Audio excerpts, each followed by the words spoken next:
We're here with Mayor Buddy Dyer of Orlando, Florida. Appreciate you joining us today here in Austin for South by. How are you enjoying it so far? It's great. I've been to Austin a number of times, but it's the first time I've been here for South by Southwest, and a lot of energy going on in this city, and we haven't even got to the music part. Well, you're no stranger to large events and global tourism in your city. It's certainly a destination city as well as a community. How do you balance, the global and people coming to Orlando for, the events and amusement parks with the community and the downtown, which I visited and is also very lovely. Well, there's really two aspects to Orlando, and we have a branding campaign called Orlando, You Don't Know the Half of It, because the world knows one half of it, which is the theme parks, and we had 66 million visitors last year. But the other part is our community that lives in Orlando. It's a great high quality of life. We have a fantastic downtown that is kind of off the tourist beat.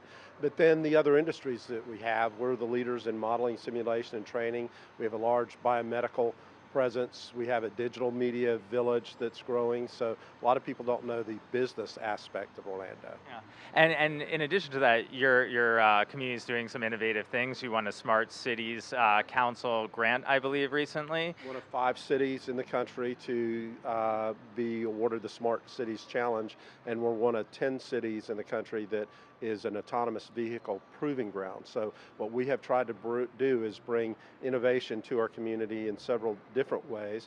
We want to be innovative as a city to serve our citizens, so everything from smart parking to smart grid for electricity. But on the other side of it, even more importantly, I think, is creating an atmosphere of innovation for entrepreneurs. So supporting the young generation that is going to be bringing the ideas to fruition and making our city successful in the future. And a little bit on a little bit of another note, you're going to be speaking here on resiliency in the face of terrorism on Monday. Could you tell me a little bit about what you hope to relay during that panel? Well, June the 12th was obviously the worst day in the history of the city of Orlando, but today, roughly 9 months later, I couldn't be more proud of how our city responded. A lot of times the city will respond with either fear or hatred or anger in the face of terrorism. Instead, we were able to respond with love and compassion and unity, and that's what we focused on. We didn't focus on the killer, we focused on the families and the victims in our response, and I couldn't be more proud of our city.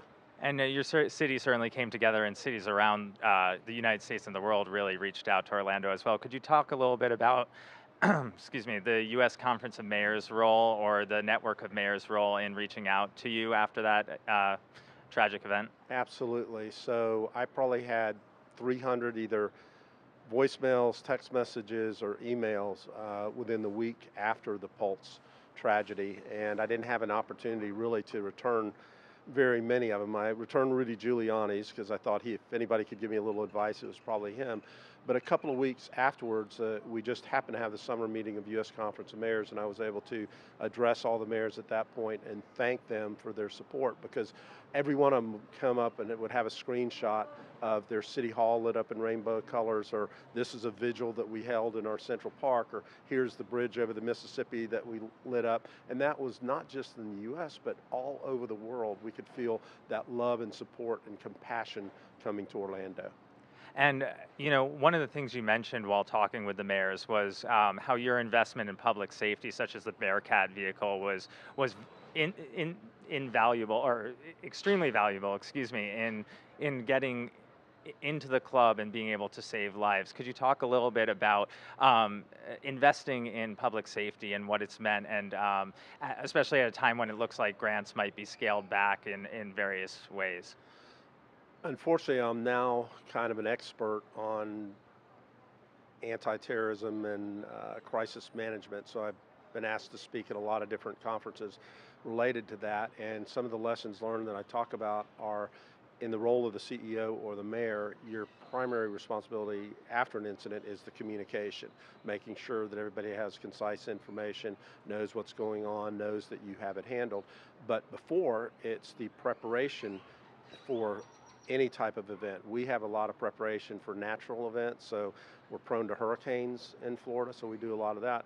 But we also do a lot of active shooter and tabletop exercises for civil unrest. And one of the things that we have done is we have invested in our OPD in equipment so that they're ready for any situation. Every officer has a long gun, every officer has body armor. When there was a lot of controversy about the militarization of some of the police forces, we went ahead and bought a Bearcat, which is an armored vehicle that we used at the Pulse incident to ram through the wall so that we could extricate the hostages that were still in there. And we were criticized when we bought that, but I was so happy that we had it on June the 12th. Just one last question. What have you taken away so far from South by, and what do you hope to gain over the next few days? Well, the energy in this part of South by Southwest is about innovation. So there's about 25 mayors. We now have a government track that was brand new last year, and I always enjoy interacting with the other mayors and trading ideas.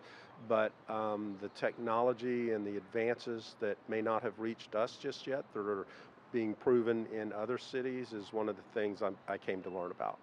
Well, thank you for sharing your time with us, and I'm sure the mayors appreciate you being here and sharing your time with them. Enjoy the rest of your time here. Thanks so much.